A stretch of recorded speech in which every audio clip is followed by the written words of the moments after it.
నమస్కారం, సిటీ వార్తలకు స్వాగతం. ముందుగా ముఖ్యాంశాలు. ఉమ్మడి గుంటూరు జిల్లాలో ప్రవేశించిన సిద్ధం బస్సు యాత్ర. పల్నాడులోనే ఉగాది వేడుకలు.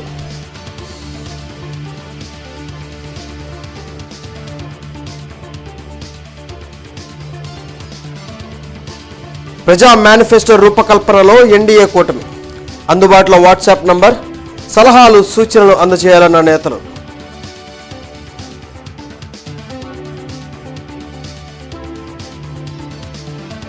తూర్పులో కిలారి, నూరి ఫాతిమా విస్తృత ప్రచారం. సమస్యలపై ఆరా. సీఎం జగన్ కు అండగా నిలవాలని విన్నపాలు.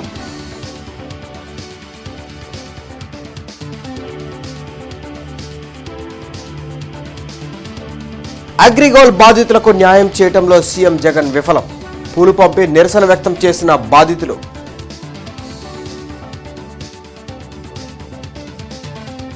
ఉమ్మడి గుంటూరు జిల్లాలోకి ముఖ్యమంత్రి వైఎస్ జగన్మోహన్ రెడ్డి మేమంతా సిద్ధం బస్సు యాత్ర ప్రవేశించింది. ప్రకాశం జిల్లా నుంచి పల్నాడు జిల్లా వినుకొండకి ఈ బస్సు యాత్ర చేరుకుంది. వినుకొండలో పార్టీ నేతలు సీఎం జగన్ కు ఘన స్వాగతం పలికారు. రోడ్ షోలో పాల్గొన్న సీఎం ప్రజలకు అభివాదం చేస్తూ ముందుకు సాగారు. ప్రజా మేనిఫెస్టో రూపకల్పనలో భాగంగా ఎన్డీఏ కూటమి ప్రజల అభిప్రాయాలను స్వీకరించేందుకు ప్రత్యేక వాట్సాప్ను అందుబాటులోకి తెచ్చింది. 8341130393 నెంబర్కు సలహాలు సూచనలను మెసేజ్ చేయాలని కూటమి నేతలు వర్ల రామయ్య, గాదె వెంకటేశ్వరరావు, లంకా దినకర్ సూచించారు. అవినీతి, చట్ట వ్యతిరేక పాలనను రాష్ట్రం నుంచి తరిమికొట్టేందుకు ప్రజలు సిద్ధంగా ఉన్నారని నేతలు తెలిపారు. ప్రజా సంక్షేమ పాలన రావాలంటే కూటమి అభ్యర్థులను గెలిపించాలని కోరారు. మన మేనిఫెస్టో ప్రజా మేనిఫెస్టోగా ఉండాలి. ఈ కూటమి మేనిఫెస్టో, బీజేపీ, జనసేన కలిసిన ఈ తెలుగుదేశం పార్టీ మేనిఫెస్టో మొత్తం కూడా ప్రజల ఆకాంక్ష నెరవేర్చే మేనిఫెస్టోగా ఉండాలి. ప్రజల కోరికల్ని ప్రతిబింబించే మేనిఫెస్టోగా ఉండాలి. ఒక ప్రజా మేనిఫెస్టోగా ఉండాలి. కనుక ప్రజల దగ్గర నుంచి కూడా మీరు అభిప్రాయాలు సేకరించండి. ఎంతోమంది మేధావులు ఉన్నారు ప్రజల్లో, ఎంతోమంది విజ్ఞానవంతులు ఉన్నారు ప్రజల్లో. ఈ ప్రజాస్వామ్యం గురించి మనకంటే ఎక్కువ తెలిసిన వాళ్ళు కూడా ప్రజల్లో ఉన్నారు. కనుక వారి వారి అభిప్రాయాలు కూడా మీరు తీసుకోండి. అందుకే ఒక టోల్ ఫ్రీ నంబర్ పెట్టండి, వాట్సాప్ నంబర్ ఇది. ఆ మేనిఫెస్టో కమిటీ మీ అభిప్రాయాలను కూడా వాళ్ళు పరిగణలోకి తీసుకుంటారు. 8341130393 వాట్సాప్ నంబర్. ఈ నంబర్కి వాట్సాప్ చేస్తే తప్పకుండా మీ అభిప్రాయం, మీరు పంపిన పేపర్ను కూడా మేము రిసీవ్ చేసుకుంటాం. ఈ రాష్ట్రాన్ని రక్షించుకోవాలనే ఆలోచనతో ముగ్గురు పార్టీల పెద్దలు కూడా ఒక నిర్ణయం తీసుకుని రేపు 24 ఎలక్షన్కి రాబోవడం జరుగుతుంది.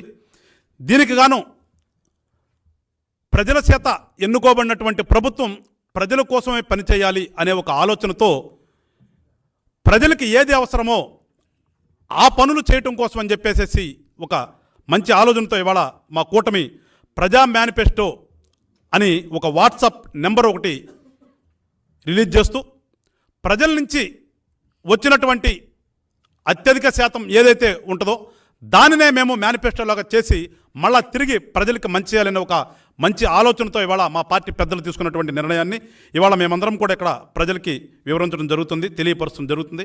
డబుల్ ఇంజిన్ సర్కార్, కేంద్రంలో మోడీ గారు, రాష్ట్రంలో నారా చంద్రబాబు నాయుడు గారు ప్రభుత్వంలోకి వచ్చి ఏదైతే అభివృద్ధికి వెనకబడిపోయి అరాచక విధ్వంసకర పాలన జరుగుతుందో, ఒక నరకాసురుడు, ఒక రావణాసురుడు, ఒక దుర్యోధనను తలపించేటటువంటి పాలన చేస్తున్నటువంటి జగన్మోహన్ రెడ్డి గారి యొక్క పాలనని చరమగీతం పాడేటటువంటి విధంగా ప్రజారంజకమైనటువంటి సంక్షేమ అభివృద్ధి జోడెద్దుల యొక్క ఫలాలతోటి ఈ రాష్ట్రాన్ని అభివృద్ధి పదంలోకి ముందుకు తీసుకెళ్ళాలి అనేటటువంటి భావనని వ్యక్తపరచడం జరిగింది.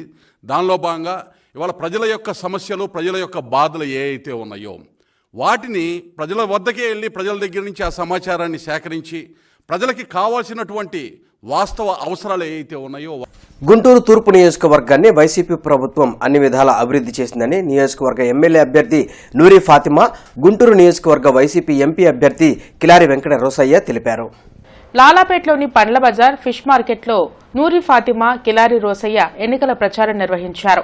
షాపులకు తిరిగి వ్యాపారులు ఎదుర్కొంటున్న సమస్యలను అడిగి తెలుసుకున్నారు. మేనిఫెస్టోలో ఇచ్చిన ప్రతి హామీని సీఎం జగన్ అమలు చేశారని నూరి ఫాతిమా, కిలారి రోసయ్య తెలిపారు. వైసీపీ అధికారంలోకి రాగానే పళ్ల మార్కెట్ కోసం ప్రత్యేకంగా స్థలం కేటాయించడంతో పాటు ఫిష్ మార్కెట్లో వసతుల కల్పనకు చర్యలు చేపడతామని హామీ ఇచ్చారు. గుంటూరు తూర్పు నియోజకవర్గంలో డ్రైనేజ్ వ్యవస్థ సరిగ్గా లేకపోవడానికి కారణం టీడీపీనే అని ఆరోపించారు.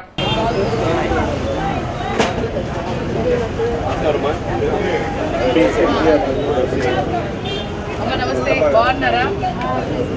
మీరు ఎదురు ఆశీర్వదించండి, తోడుచండి. మీ ఇంటి ఆడబిడ్డ కాదు, దాని గురించి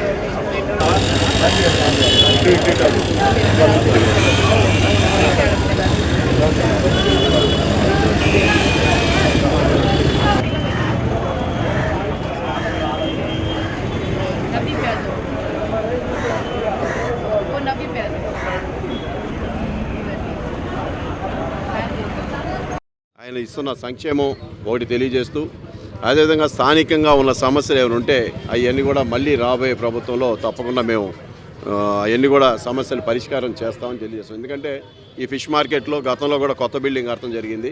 ఇంకా కొన్ని సమస్యలు ఉన్నాయి, డ్రైనేజ్ సమస్యలు ఉన్నాయి. ఆ డ్రైనేజ్ సమస్యలు కూడా మళ్ళీ దానికి ఆల్టర్నేటివ్గా ఏదైతే ఉందో అది పూర్తి చేసే విధంగా వాళ్ళకి హామీ ఇవ్వడం కూడా జరిగింది.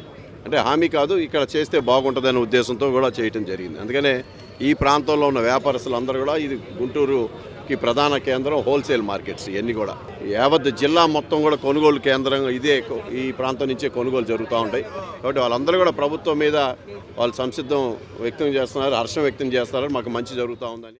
అందరికీ మాట ఇవ్వడం జరిగింది. పొన్నూరు రోడ్లో కానీ లేకపోతే ఇక్కడ స్థానికంగా ఎక్కడ స్పేస్ ఉంటే అక్కడ మంచిగా ఒక మార్కెట్ స్పేస్ కట్టి వాళ్ళకి ఇవ్వడానికి, అలాగే ఫిష్ మార్కెట్ కూడా మీరు చూసుకుంటే వాళ్ళు అడుగుతుంది మేము పెట్టుకోవడానికి కూడా చేసుకోవడానికి కూడా ఏ విధంగా ఆ షాపులు చాలా చిన్నగా ఉన్నాయి, మీరు దానికి మాకు ఏదో ఒక విధంగా మాకు తోడుండండి అని చెప్పడం జరిగింది. దానికి కూడా రెనోవేషన్ కోసం కూడా మేము ఖచ్చితంగా రాబోయే రోజుల్లో మరి కృషి చేస్తాము. అలాగే ప్రతి ఒక్క డ్రైనేజ్ సిస్టమ్ గుంటూరు ఈస్ట్లోనే మరి దీనికి డ్రైనేజ్ సిస్టానికి మూల కారణమే టీడీపీ వాళ్ళు. ఎందుకంటే గతంలో వాళ్ళు ఏం చేయలేక 5 సంవత్సరాలు వాళ్ళ నిర్లక్ష్యం వల్లే మనం ఈరోజు 2.5 సంవత్సరాలు కరోనా వెళ్ళగానే ఎన్నో చోట్ల డెవలప్మెంట్ చేశాము.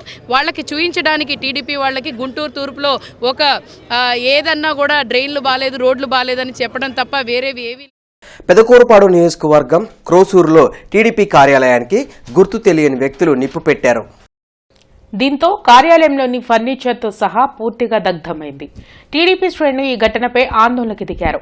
వైసీపీనే ఈ దుర్మార్గానికి పాల్పడిందని ఆరోపిస్తున్నారు. ఎటువంటి అవాంఛనీయ ఘటనలు జరగకుండా క్రోసూరులో పోలీసులు 144 సెక్షన్ అమలు చేస్తున్నారు.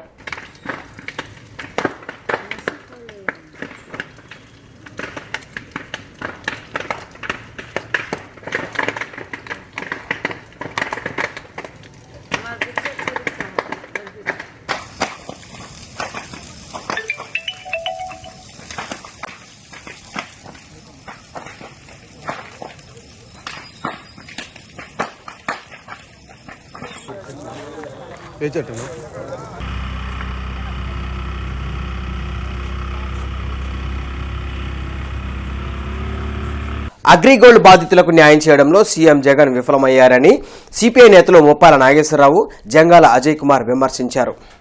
AgriGold customers and agents welfare association ఆధ్వర్యంలో సీఎం జగన్ కు పూలు పంపే కార్యక్రమాన్ని చేపట్టారు. కొత్తపేటలోని మల్లయ్యలింగం భవన్లో జరిగిన ఈ కార్యక్రమంలో అగ్రిగోల్డ్ బాధితులు, ఏజెంట్లు పాల్గొన్నారు. మృతి చెందిన అగ్రిగోల్డ్ బాధితులకు 10 లక్షల రూపాయల ఎక్స్గ్రేషియా ఇస్తామని ప్రకటించిన సీఎం ఇప్పటి వరకు ఒక్కరికి కూడా ఇవ్వలేదని ముప్పాల నాగేశ్వరరావు ధ్వజమెత్తారు. చనిపోయిన బాధితులకి 10 లక్షల ఎక్స్గ్రేషియాని పూలలో పెట్టి ఇంటికి పంపిస్తానని చెప్పి ఆయన చెప్పారు. మరి ఇంతవరకు వారికి పూలు దొరకలేదు, మరి అది పంపిణీ చేయలేదు. 2017 మార్చి 23 ప్రతిపక్ష నాయకునిగా దీక్షా శిబిరానికి వచ్చి చంద్రబాబు గారు 3 లక్షలు అన్నాడు. మనందరి ప్రభుత్వం వచ్చినాక మరో 7 లక్షలు కలిపి 10 లక్షలు పూలలో పెట్టి బాధిత కుటుంబాలకి పంపుతారని స్వయంగా ఈయన 10 లక్షలు ఇస్తారని చెప్పి ఒక్క కుటుంబానికి 5 సంవత్సరాల కాలంగా ఇవ్వలేదు. సీఎం జగన్ చేపట్టిన మేమంతా సిద్ధం బస్సు యాత్ర మరికొద్ది రోజుల్లో గుంటూరు నగరానికి రానుంది. ఈ నేపథ్యంలో సభ నిర్వహణకు సంబంధించిన ఏర్పాట్లను నగర శివారు ప్రాంతమైన ఏటుకూరు బైపాస్ రోడ్ సమీపంలోని ప్రాంతాన్ని వైసీపీ రాజ్యసభ సభ్యులు రీజనల్ కోఆర్డినేటర్ ఆల్ అయోధ్యరామరెడ్డి, ప్రభుత్వ విప్ లేళ్ల అప్పిరెడ్డి పరిశీలించారు. బహిరంగ సభ ప్రాంతాన్ని, అదేవిధంగా వచ్చే బస్సులు, కారులు, ద్విచక్ర వాహనాలు పార్కింగ్ చేసుకునే ప్రాంతాలను పరిశీలించారు. ఈ కార్యక్రమంలో ప్రతిపాడు నియోజకవర్గ వైసీపీ అసెంబ్లీ అభ్యర్థి బలసాని కిరణ్ కుమార్, వైసీపీ విద్యార్థి విభాగం రాష్ట్ర అధ్యక్షులు పనుగంటి చైతన్య, వైసీపీ నాయకులు శ్యామల, రవికిషోర్ రెడ్డి, అవినాష్, పలువురు నాయకులు పాల్గొన్నారు.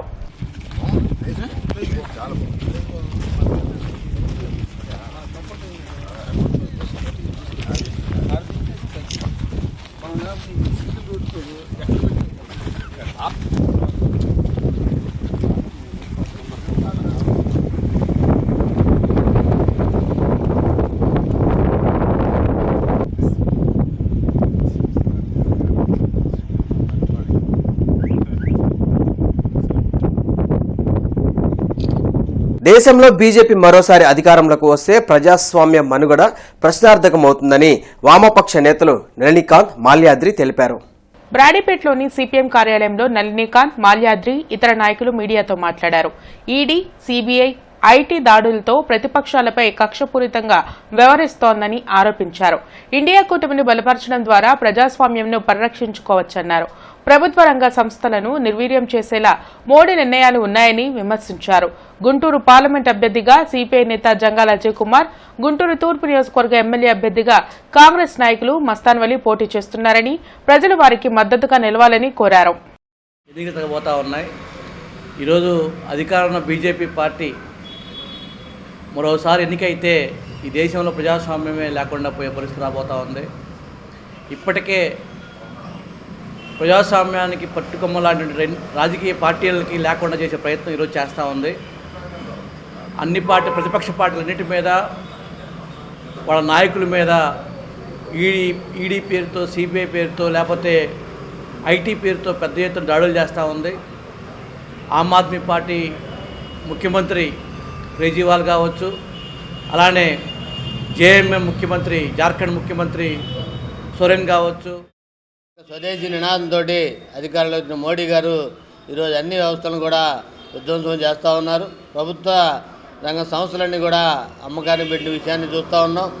అట్లాగే రైల్వేకి సంబంధించి, మరి ఎల్ఐకి సంబంధించి అనేక సంస్థలని ప్రైవేటీకరణ చేసే ఆలోచన చేస్తూ ఉన్నాడు. ఇండియా కూటమిలో మరి కాంగ్రెస్, మరి సిపిఐ, సిపిఎం, ఆమ్ ఆద్మీ, మరి అనేక పార్టీలు కూడా ఈరోజు కూటమిగా ఏర్పడి ఈ బీజేపీ నుండి ఈ దేశాన్ని కాపాడే ఆలోచనతో ముందుకెళ్తా ఉన్నాం. దాంట్లో భాగంగా మన గుంటూరులో మరి పార్లమెంట్ అభ్యర్థిగా భారత కమ్యూనిస్ట్ పార్టీ మరి జిల్లా కార్యదర్శి అజయ్ కుమార్ గారు పోటీ చేస్తూ ఉన్నారు. వారి ఎన్నికల గుర్తు కంకి కొడవలి. అట్లాగే ఇండియా పెంట్ నుంచి తూర్పు నియోజకవర్గం నుంచి మస్తాన్ వలి గారు పోటీ చేస్తూ ఉన్నారు. వారి ఎన్నికల గుర్తు మరి హస్తం గుర్తు. అట్లాగే ఇంకా పశ్చిమానికి సంబంధించి కూడా ఇంకా అభ్యర్థి ఖరారు కాలేదు. మరి ఈ అభ్యర్థుల్ని గెలిపించాలని కోరుతా ఉన్నాం. ఎంఆర్పీఎస్ జాతీయ అధ్యక్షులు మందకృష్ణ మాదిగ గుంటూరులో సమావేశం నిర్వహించారు. ఈ సందర్భంగా మీడియాతో ఆయన మాట్లాడుతూ గత 30 సంవత్సరాలు ఉద్యమానికి సహకరించిన ప్రతి ఒక్కరికి ధన్యవాదాలు తెలిపారు. ఎన్డీఏ కూటమికి పూర్తి సహకారం అందిస్తున్నామని చెప్పారు. సంక్షేమ పథకాలు అమలు కావాలంటే కూటమి అధికారంలోకి రావాలని మందకృష్ణ మాదిగ తెలిపారు. మాదిగల సంక్షేమం కోసం మాదిగ కార్పొరేషన్కు నిధులు కేటాయించకుండా మా ఆర్థిక అభివృద్ధిని అడ్డుకునే ప్రభుత్వంగా జగన్మోహన్ గారి ప్రభుత్వం ఉన్నది. షెడ్యూల్ కులాల వర్గీకరణకు అనుకూలంగా సుప్రీంకోర్టులో లాయర్ను నియమించకుండా వర్గీకరణ వ్యతిరేక శక్తులకు జగన్మోహన్ గారి ప్రభుత్వం అండగా నిలబడి మా వర్గీకరణకు వ్యతిరేకంగా జగన్మోహన్ గారి ప్రభుత్వం అనేది రుజువుతుంది. షెడ్యూల్ కులాల వర్గీకరణ జరిగితేనే మా పిల్లల చదువులు, మాకు ఉద్యోగాలు దక్కుతాయి అనే విషయం నిర్ధారణ అయితే, మరి వర్గీకరణకు అనుగుణంగా లాయర్ను పెట్టకపోవడం మా విద్యా ఉద్యోగ అవకాశాలను జగన్మోహన్ గారి ప్రభుత్వం అందకుండా చేయడంలో భాగమే. మాదిగ కార్పొరేషన్కు 5 ఏళ్ళు గడిచినా 5 రూపాయలు కూడా కేటాయించలేదంటే మమ్మలను ఆర్థికంగా ఎదగకుండా కుట్రలు చేసినది కూడా జగన్మోహన్ గారి ప్రభుత్వమే. రాజకీయ ప్రాతినిధ్యంలో 29 అసెంబ్లీ నియోజకవర్గాల కాడ 10 మాత్రమే మాకు కేటాయించి 19 మా సోదర వర్గానికి కేటాయించడం అంటే రాజకీయంగా మమ్మల్ని అణగదొక్కడంలో భాగమే. కాబట్టి జగన్మోహన్ గారి ప్రభుత్వం వర్గీకరణకు వ్యతిరేకమని నిర్ధారణ జరిగింది. మాదిగల సంక్షేమానికి వ్యతిరేకమనే విషయం రుజువైంది. మాదిగల రాజకీయ ప్రాతినిధ్యం జగన్మోహన్ గారి ప్రభుత్వం విస్మరిస్తుంది అనడానికి అది రాజకీయంగా రుజువైపోయింది. ఇట్లాంటి పరిస్థితుల్లో కూటమి గెలుపు మా గెలుపుగా భావిస్తాం. కూటమి గెలుపును మా గెలుపుగా భావిస్తాం. అందులో కూటమి గెలుపు కోసం అహర్నిశలు శ్రమిస్తాం. మార్చి 7న హత్యకు గురైన వామపక్ష నాయకులు బ్రహ్మయ్య కేసులో ఇప్పటి వరకు నిందితులను పోలీసులు అరెస్ట్ చేయకపోవడాన్ని మాజీ ఎమ్మెల్సీ డొక్కా మాణిక్యవర ప్రసాద్ తప్పుపట్టారు. బ్రహ్మయ్య కుటుంబ సభ్యులతో పాటు జనచైతన్య వేదిక రాష్ట్ర అధ్యక్షులు లక్ష్మణ్ రెడ్డి, కాంగ్రెస్ నేత కొరివి వినయ్ కుమార్ తదితరులతో కలిసి జిల్లా ఎస్పీని కలిశారు. కేసు విచారణను త్వరితగతిన పూర్తి చేసి నిందితులను చట్టం ముందు ప్రవేశపెట్టాలని కోరారు. తామే హత్య చేశామని నిందితులు బహిరంగంగా ప్రకటించినా ఇప్పటి వరకు పోలీసులు ఎందుకు చర్యలు తీసుకోలేదని ప్రశ్నించారు. బ్రహ్మయ్య అని ఒక ప్రజా సంఘాల్లో యాక్టివ్గా ఉంటాడు, దళిత నాయకుడు. ఆయన్ని వాళ్ళకు సంబంధించిన మిత్ర బృందమే చంపిందనేది ఆయన బ్రహ్మయ్య గారు వైఫ్ కుమార్తె చెప్తా ఉంది. చంపిన వాళ్ళు కూడా మా కస్టడీలో ఉన్నప్పుడే అతన్ని మేము కొట్లాడుకుంటుంటే చనిపోయాడని వాళ్ళు ఒప్పుకున్నారు. కాబట్టి వాళ్ళని వెంటనే అరెస్ట్ చేసి నిందితుల్ని చట్టం ముందు ప్రవేశపెట్టాలనేది వాళ్ళ డిమాండ్. భార్య, పిల్లలు, కుటుంబ సభ్యుల డిమాండ్. నా భర్త బ్రహ్మయ్యని 7వ తారీఖు చంపేశారు. చంపేసిన వాళ్ళే స్టేట్మెంట్ ఇచ్చారు, మేము ఇట్లా చంపేశాము అని చెప్పి. తర్వాత నేను కూడా పోలీసు వారికి ఇచ్చాను. ఇచ్చినా కూడా ఇంతవరకు 4 రోజులు అవుతున్నా కూడా ఒక్కరిని కూడా అరెస్ట్ చేసింది లేదు, శిక్షించింది లేదు. ఇట్లా హంతకులంతా బయట తిరుగుతూ ఉంటే మాకు కూడా ప్రాణభయం ఉంది. మాకెవరు బయట శత్రువులు లేరు వీళ్ళు తప్ప. మాకేదన్నా జరిగితే కానీ వీళ్ళే అని మీడియా ముఖంగా చెప్తున్నాను నేను. కాబట్టి వాళ్ళని తక్షణమే అరెస్ట్ చేసి శిక్షించాలని చెప్పేసి కోరుతాను. చిన్న వాట్సాప్ మెసేజ్ వచ్చిందని అరెస్టులు చేయటం, గృహ నిర్బంధాలు చేయటం, లేక దాడులు చేయటం ఇవి నిత్యకృత్యంగా జరుగుతున్న పరిస్థితి. భావ ప్రకటన స్వేచ్ఛ కూడా లేని పరిస్థితిలో ఉన్నది. ఇలాంటి సమయంలో ఒక దళిత నేత దాదాపు 40 సంవత్సరాల పాటు పేద వర్గాల కోసం అహర్నిశలు కృషి చేసిన వ్యక్తి దారుణంగా హత్య చేయబడితే, ఆ బృందంలో ఉన్న సభ్యులే హత్య చేస్తే ఈరోజు వరకు ఎవరిని అరెస్ట్ చేయకపోవటం కానీ, ఈరోజు వరకు పోస్ట్ మార్టం రిపోర్ట్ రాకపోవటం కానీ చాలా దారుణం. పేద వర్గాలకి, దళిత వర్గాలకి, గిరిజన వర్గాలకి ఒక న్యాయం, అగ్రవర్ణాలకి మరొక న్యాయం కొనసాగుతున్న పరిస్థితి ఈరోజు చూస్తున్నాం. పేద వర్గాల కోసం, వాళ్ళ భూమి హక్కుల కోసం, సామాజిక గౌరవం కోసం పనిచేసినటువంటి నాదెండ్ల బ్రహ్మయ్య గారిని అదే పార్టీ చెందిన వాళ్ళు క్రూరంగా హత్య చేస్తే ప్రభుత్వం వారికి ఈరోజు కూడా వారి ముద్దాయిల్ని వాళ్లే మేమే చంపామని ప్రకటిస్తే కూడా అరెస్ట్ చేయకపోవడం పోలీసుల నిర్లక్ష్యం స్పష్టంగా కనిపిస్తుంది. ఈ విషయంపై దళిత బహుజన ప్రజా సంఘాలన్నీ కలిసి రోజున ఎస్పీ గారిని కలిసి తక్షణమే న్యాయం చేయాలని, ముద్దాయిలను అరెస్ట్ చేయాలని, పార్టీల పేరుతో రౌడీజం చేసేటువంటి ఇట్లాంటి సామాజిక విద్రోహుల్ని, సామాజిక ద్రోహుల్ని సమాజం నుంచి వేరు చేయాలని ప్రభుత్వాన్ని విజ్ఞప్తి చేయడం జరిగింది. గుజరాత్లోని మార్వాడి యూనివర్సిటీ బ్రాంచ్ గుంటూరులో అందుబాటులోకి వచ్చింది. లక్ష్మీపురంలో ఏర్పాటు చేసిన నూతన బ్రాంచ్ను యూనివర్సిటీ డీన్ రాజగోపాల్ మహేష్ నాయుడు ప్రారంభించారు. అత్యున్నత ప్రమాణాలతో బీటెక్, ఇతర కోర్సులను మార్వాడి యూనివర్సిటీలో అందిస్తున్నట్లు వారు తెలిపారు. మార్వాడి యూనివర్సిటీలో విద్యను అభ్యసించిన స్టూడెంట్స్ ప్లేస్మెంట్ కూడా పొందుతారని తెలిపారు. గుంటూరు, ప్రకాశం, పల్నాడు జిల్లాల ప్రజలు తమ ఆథరైజ్డ్ బ్రాంచ్ను సంప్రదించి అడ్మిషన్లు పొందవచ్చని బ్రాంచ్ మేనేజర్ సాంబశివరావు తెలిపారు. ఈ సువర్ణ అవకాశాన్ని గుంటూరు, పలనాడు, ప్రకాశం, తెనాలి, నర్సరావుపేట ఇలా పరిసర ప్రాంతాల్లో ఉన్నటువంటి ఇంటర్మీడియట్ అయిపోయి బీటెక్లో జాయిన్ అవ్వాలనుకున్నటువంటి విద్యార్థులు ఎవరైతే ఉన్నారో మార్వాడి యూనివర్సిటీ ఇవాళ యువత భవిష్యత్తుకి గొప్ప బంగారు బాటలు వేస్తున్నటువంటి విద్యా సంస్థ. మార్వాడి యూనివర్సిటీ అనేది గుజరాత్ రాజ్కోట్లో ఉంది. మరి మన దగ్గర ఇన్స్టిట్యూషన్స్ ఉండగా అక్కడికి ఎందుకు వెళ్ళాలి అని మనం మాట్లాడుకుంటే మనకి ఫస్ట్ థింగ్ ఏంటంటే పిల్లల్లో ఎప్పుడైతే వాళ్ళ యొక్క సేఫ్ జోన్లోంచి బయటికి ఎప్పుడైతే వస్తారో పిల్లలు, వాళ్ళలో బోల్డ్ అంత చేంజ్ వస్తుంది, కొత్త లాంగ్వేజెస్ నేర్చుకుంటారు. అట్ ది సేమ్ టైం ఆ ఎక్స్పోజర్ అనేది మన పుట్టిన ఏరియాలో ఉంటే రావాల్సిన ఎక్స్పోజర్ రాదు. సో పిల్లలు ఎప్పుడైతే వాళ్ళ ఆ జోన్ నుంచి, ఆ సర్కిల్ నుంచి బయటికి వెళ్తారో వాళ్ళకి బోల్డ్ అన్ని కొత్త విషయాలు తెలుసుకునే అవకాశం ఉంటుంది. 53 కంట్రీస్ నుంచి పిల్లలు ఇక్కడ చదువుతున్నారు. దీనివల్ల మన పిల్లలకి ఒక గ్లోబల్ ఎక్స్పోజర్ వచ్చే అవకాశం ఉంటుంది. 2024 సార్వత్రిక ఎన్నికలు సమీపిస్తున్న నేపథ్యంలో రాష్ట్ర ఎలక్షన్ కమిషన్ ఆదేశాల మేరకు నగరంలో ఇప్పటికే కేంద్ర రాష్ట్ర ప్రభుత్వాల పోలీసు బలగాలు పెద్ద ఎత్తున మోహరించాయి. ఈ సందర్భంగా ముమ్మరంగా వాహనాల తనిఖీలు చేపడుతున్నారు. తనిఖీలలో భాగంగా ఈరోజు ఉదయం నగరంలోని చుట్టుకుంట మస్తాంతర్గ ప్రాంతంలో వైసీపీ రాజ్యసభ సభ్యులు గుంటూరు, పల్నాడు, బాపట్ల, కృష్ణా, ఎన్టీఆర్ జిల్లాల రీజనల్ కోఆర్డినేటర్ ఆళ్ల ఈజీ రామరెడ్డి కారును, అదేవిధంగా క్యాన్వాయ్లోని కారులను కేంద్ర రాష్ట్ర ప్రభుత్వాల పోలీసు బలగాలు తనిఖీలు చేశాయి.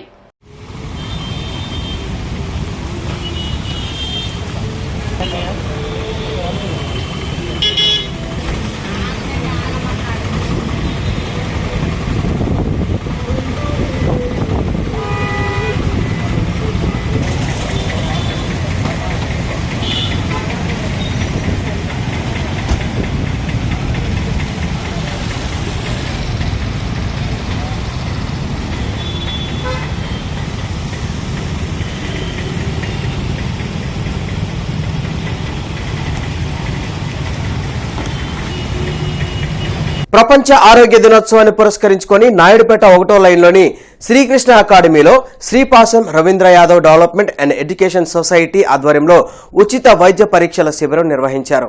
ఈ కార్యక్రమంలో హాస్ని ఐమిత్ర ఆప్టికల్స్ కంటి పరీక్షలు నిర్వహించి రాయితీపై కళ్లజోళ్లు అందించాయి. కేఎస్ పున్నారావు క్లినికల్ లాబొరేటరీ వారిచే బీపీ, షుగర్, థైరాయిడ్ వంటి రక్త పరీక్షలతో పాటుగా మిగిలిన పరీక్షల మీద రాయితీ ఇచ్చారు. Practitioner Velpula Koteswararao general medical వైద్య పరీక్షలు నిర్వహించారు. అగ్రత డెంటల్ హాస్పిటల్ వారు దంత పరీక్షలు నిర్వహించారు. ఈ వైద్య శిబిరాన్ని స్థానిక ప్రజలు వినియోగించుకున్నారు. ప్రస్తుత రోజుల్లో డయాబెటిక్ అనే వ్యాధి వయస్సుతో తారతమ్యం లేకుండా అందరిలో కనపడుతుందని, దీనిని అందరూ తేలికగా తీసుకోకుండా తగిన సమయంలో వైద్య పరీక్షలు నిర్వహించి సరైన వైద్యం పొందాలని సూచించారు. ఆరోగ్యమే మహాభాగ్యం, అందరూ కూడా ఆరోగ్యాన్ని సంరక్షించుకుని జీవిత కాలాన్ని పెంచుకుని తగిన వ్యాయామం వంటివి చేయాలని తెలిపారు. కార్యక్రమంలో సొసైటీ సభ్యులు మరియు శ్రీకృష్ణ అకాడమీ విద్యార్థులు పాల్గొన్నారు.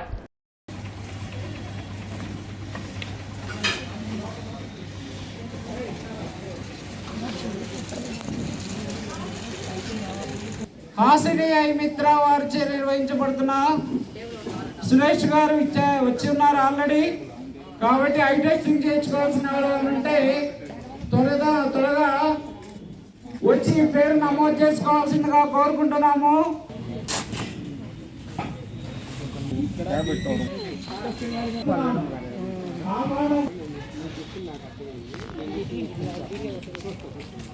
ఎన్నికల సమయంలోనే ఎంఆర్పీఎస్ నేత మందకృష్ణకు ఎస్సీ వర్గీకరణ ఎందుకు గుర్తొస్తుందని నవ్యాంధ్ర ఎంఆర్పీఎస్ నాయకులు పరిసపోగు శ్రీనివాసరావు ప్రశ్నించారు. మాదిగలను రాజకీయ పార్టీలకు తాకట్టు పెట్టడం మానుకోవాలని శ్రీనివాసరావు హితవు పలికారు. ఏటుకూరు రోడ్లో ఎంఆర్పీఎస్ సమావేశం జరిగే కన్వెన్షన్ వద్ద నవ్యాంధ్ర ఎంఆర్పీఎస్ ఆందోళన నిర్వహించింది.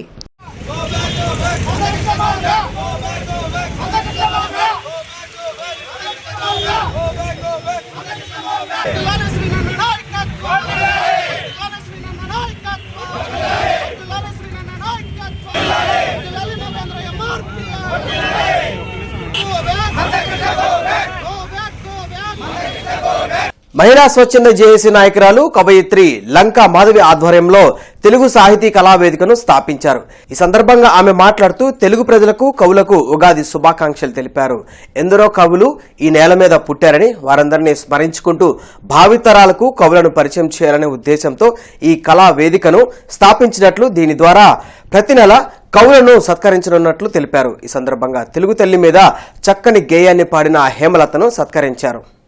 మా కవిమిత్రులందరికీ అలాగే తెలుగు ప్రజానీకాలందరికీ కూడా తెలుగు మహిళా కవయిత్రిగా ఉగాది శుభాకాంక్షలు తెలియజేస్తూ ఉగాది ఉత్సాహంతో మీరందరూ అడుగులు వేయాలని, మీరందరూ కూడా మీ మీ రంగాల్లో మంచిగా రాణించాలని ఆ భగవంతుడిని కోరుకుంటూ మేము తెలుగు సాహితీ కళావేదిక అని ఏర్పాటు చేసి ప్రతి కవులను కూడా ప్రోత్సహించాలని, భావితరాలని ఇంకా మున్ముందు కవుల యొక్క గొప్పతనాన్ని ఆనాటి తిక్కన, వేమన, ఎర్రప్రగడ, జాష్వా గారు ఇంకా చెప్పుకుంటూ పోతే కవికులం చాలా పెద్ద కులం. ఏ కులం మాది అంటే కవికులం మాది అని చెప్పుకోవడానికి మేము చాలా గర్విస్తాం.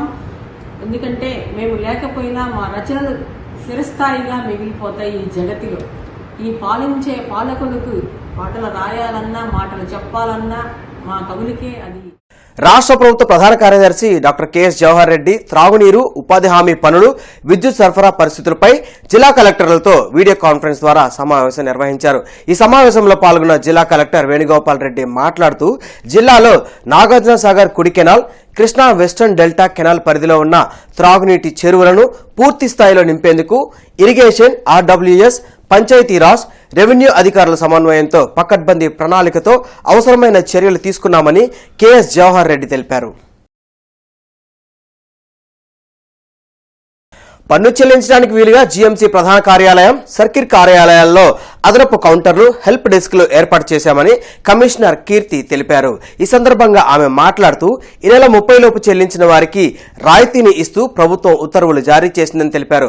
ఉదయం 8 గంటల నుంచి రాత్రి 8 గంటల వరకు క్యాష్ కౌంటర్లు పనిచేస్తాయని అన్నారు. సోమవారం మధ్యాహ్నం నుండి కౌంటర్లు అందుబాటులో ఉంటాయని, కావున పన్ను చెల్లింపుదారులు ఈ అవకాశాన్ని సద్వినియోగం చేసుకోవాలని కోరారు.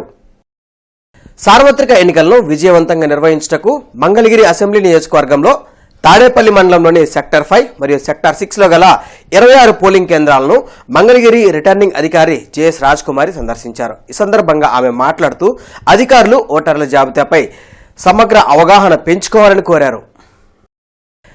ఎన్నికల సంఘం గుర్తింపు పొందిన పలు రాజకీయ పార్టీలతో పశ్చిమ నియోజకవర్గ ఆర్ఓ అదనపు కమిషనర్ కె రాజ్యలక్ష్మితో కలిసి కమిషనర్ తూర్పు నియోజకవర్గ రిటర్నింగ్ అధికారి కీర్తి ప్రత్యేక సమావేశం నిర్వహించారు. ఈ సందర్భంగా ఆమె మాట్లాడుతూ ఎన్నికల కమిషన్ ఆదేశాల మేరకు సార్వత్రిక ఎన్నికల్లో ఓటర్ స్లిప్లను అందిస్తామని, రాజకీయ పార్టీల ప్రతినిధులు ఓటర్లకు అందించే ఓటర్ల స్లిప్పులు రాజకీయ ప్రచారానికి వేదికగా ఉండకూడదని తెలిపారు.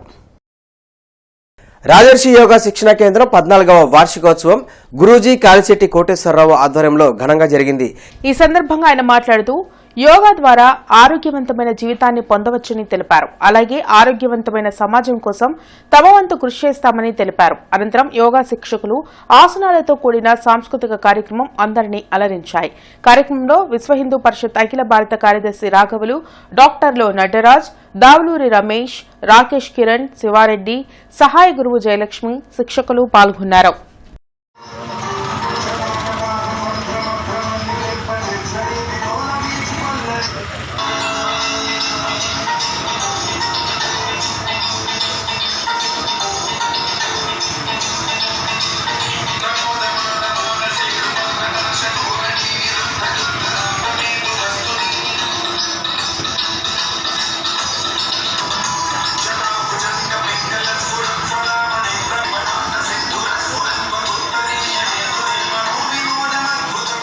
ఈ వార్తలు ఇంతటితో సమాప్తం. నమస్కారం.